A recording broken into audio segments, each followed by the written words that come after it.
Hi, this is R and Bhaskar from BKBB, which is an acronym for Bhaskar Key Business Pathway.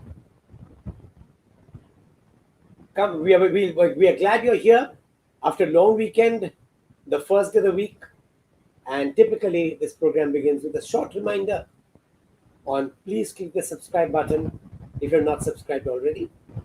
Click the like button. It helps us. And most important, tell your friends about us. We need our audiences to grow. And for today's program, I have my co-anchors. There's Katya. Welcome, Katya. Hello, sir. There is Anurag. Good to see you. And the three of us, we are going to discuss three different headlines. And you can see the headlines on the screen. The first headline is how tourism is being hit. Not only in America, but also in India and globally, thanks to some of Trump's tariffs and his mechanisms. The second one is a very interesting story on what's happening with banks and the frauds. And the third one is equally interesting on PLI. The government belatedly is tinkering with PLIs to make sure that it can counter imports from China. We'll discuss all the three, and let's take the first story first. Trump has, when he imposed the tariffs, there were a series of consequences. As I say, the law of unimagined, unexpected results kicked in. And now, this could end up costing the US economy about 12.5 billion. Because of Trump's tariffs, the Canadians have put a boycott on travel to the US. Anti-American sentiment is on the rise in almost all European countries. Nobody likes America. It's become the ugly American suddenly. And listed companies like Airbnb, Booking.com, and Expedia have already announced that they expect poorer results this year because of the travel problem. And then look at India. Travel in India has also got hurt. You banned travel to Turkey. You banned airspace to Pakistan aircraft, and Pakistan in return has banned flights by Indian aircraft over its territory. That alone will cost the Indian aviation sector about $800 million. Travel, that means ticketing pricing will go up. So you have fewer travelers, high costs, and the advantage will be to China because China remains the largest traveling community in the world. And quite certainly, China will flock to other areas that the US has abandoned. And all of a sudden, the Chinese face will become a welcoming face for anyone who's interested in tourism. It's having the opposite effect that Trump tried to create. Anyway, that takes me to the second story. And the second story is equally interesting. It's about banks and bank frauds. Katya, could you come in? So, last week was very interesting. For the banking sector. For one, there was a relationship manager who actually exposed a very blaring loophole. So there is this relationship manager who pulled out at least 4.6 crores out of 41 accounts. Looks like they're HNI accounts, and then invested it in shares and tanked them. And the whole story came to light. You know how she did it is she changed the registered mobile numbers of customers, so they didn't get an update when she cancelled their FD and took the money for herself. So it is a very blaring loophole. A lot of Indian savings are lying in FDs. The fact that only one such case has come out, and that too because of a stock market crash, shows that it is a systemic problem and it's a loophole that has to be fixed. So they should have a lot more checks and controls on when an FD is being cancelled, probably the presence, etc. We're going digital, but we should not go digital in a way that it allows frauds to continue without stoppage.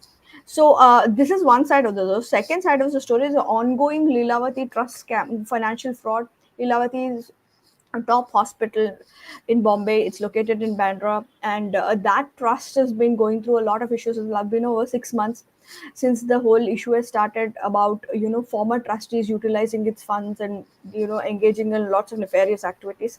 They have filed an FIR on HDFC Bank CEO for colluding with these former trust members who were engaged in the financial fraud. And this is the this is a very rare case where the CEO directly has been as an FIR has been filed against CEO directly for financial fraud of this magnitude. And and the claim was they had paid him a bribe. So, and that obviously HDFC has said that these are baseless allegations, and then they are looking into it, etc., etc. But it's a very interesting to continue. So, both CEOs and bank manager level, there are a lot of leeway for a lot of bank employees to utilize the funds of the public for whatever. So, don't you think it's a dangerous development, sir?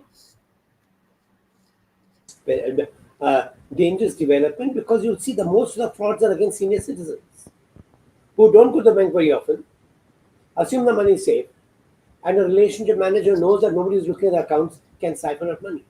Second, as you rightly said, the loophole needs to be stopped.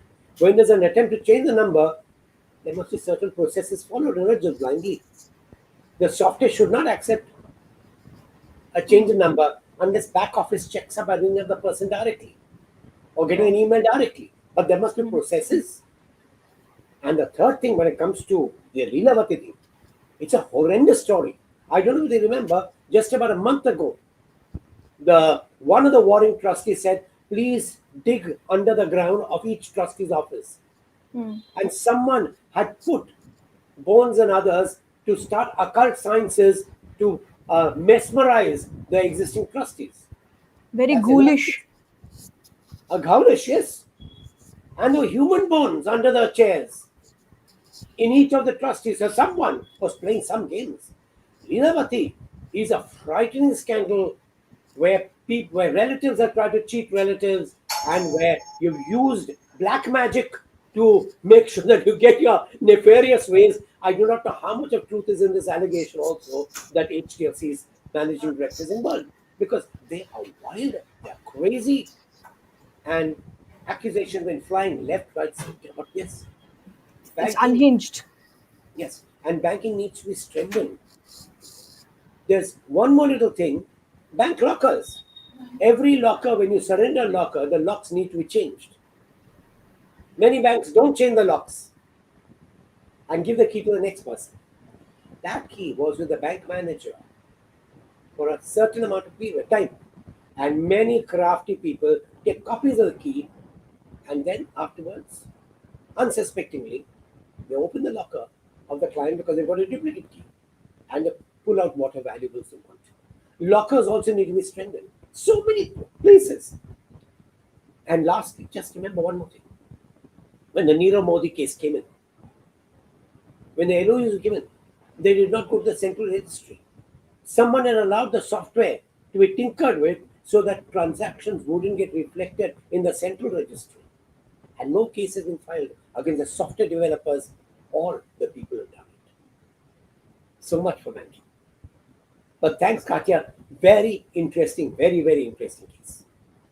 And let's go to the next one. Next one is Anurag, who's going to talk about the government's new schemes. Good morning. India is finally looking to give boost to its production-linked incentive, the PLI scheme, for drug manufacturing, despite repeated promises to reduce its dependency on China. The domestic pharmaceutical industry is relying on imports for 80% of its bulk drug requirements. But a significant of this chunk of the domestic production is meant for overseas markets. As recorded in 24-25, India imported bulk drugs and advanced drug intermediates of about $3.5 billion, while exports were nearly of the same amount. And of the total imports last year, 65% came from China alone. The upgraded PLI scheme announced on 14th May promises to include more molecules used in manufacturing key starting materials (KSMs), drug intermediates, and active pharmaceutical ingredients (APIs). The KSMs and the drug intermediates are chemical compounds used to synthesize APIs or bulk drugs, which are the main components of the finished formulation. Now, it totally depends on the efficiency of this scheme and the adaptability of the pharma industry that will gradually lead to lesser dependency from China. What's your take on this, sir? How long do you think the dependency will be lesser This from dependence China? will continue because of three factors. Most of PLI schemes in electronics, in semiconductors, were capital intensive, so they didn't help India's labor. But more importantly, they're based on imported components, most of which came from China. All your old schemes, which people said, don't go in for that, go in for labor intensive, the government thought it knew better. In pharma, you have no choice. And the government's now scared because just like China has blocked the export of rare earths, they will now realize that India's pharma industry is also vulnerable because if they block those imports, India has no exports. And India's policy making in the last 10 years has been more driven by personal whims and ideology rather than economics and common sense. You're right.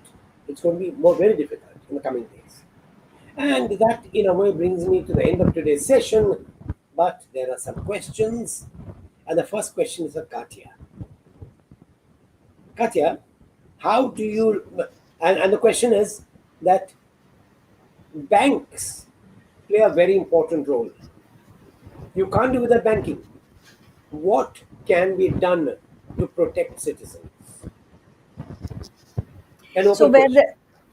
where there is a lot of money, there is a lot of corruption, and that is something we all. It is actually the fact that this relationship manager story has come out is a blip.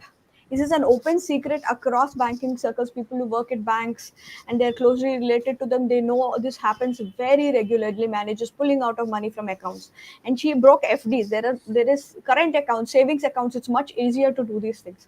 So it's up to the regulators. If possible, it should be banks themselves who should have a very, a lot of control on their people and processes, and obviously regulators also. In fact, Lilavati Trust also is also you appeal to the financial regulator to look into these kind of scams. So it's up to them and the government, and up to fate as well. Yes, and customers need to be a little more vigilant. A lot more. Yes, and maybe, I don't know whether it'll work out, but for senior citizens, there must be some special care taken to make sure that the accounts are not tinkered with. Right. Yes, you're right. There's another question about PLI, and the question is, can India break away from China's imports? The answer is no, we can't. We are too vulnerable. And if you look at China's imports, mostly imports from China are either electronic components or APIs, chemicals. It comes under category chemicals. But in the chemicals, most of them are APIs. India's vulnerability is great. India's drug policies also are rather patchy. We've not worked towards cleaning up the drug industry. The kind of standards that are observed by the pharma industry is frightening, to say the least. So, yes, things can be done, but it needs government will. And as the Prime Minister said when he got elected, more governance, less government. We've done the opposite. And there's a third question which is on travel. Can India improve its travel? Yes, India can. A, if tourists are given more security and more comfort. And two, if India stops blacklisting countries and prevents travel, once you ban Mauritius, another time you ban Turkey, a third time you'll ban something else. No travel agency likes these bans because people make the booking 6 months, 1 year in advance. You can't cancel a program. It gives India a very bad name. And that, in a way, brings me to the end of today's session. Thank you very much for being with us. It's good to have you with us. And as usual, those three reminders. Click the subscribe button if you're not subscribed already. Click the like button, that helps us tremendously. And most important, please tell your friends about us. Thank you. Take care. Have a great day and also a great week ahead, since today is the beginning of a new week. Take care.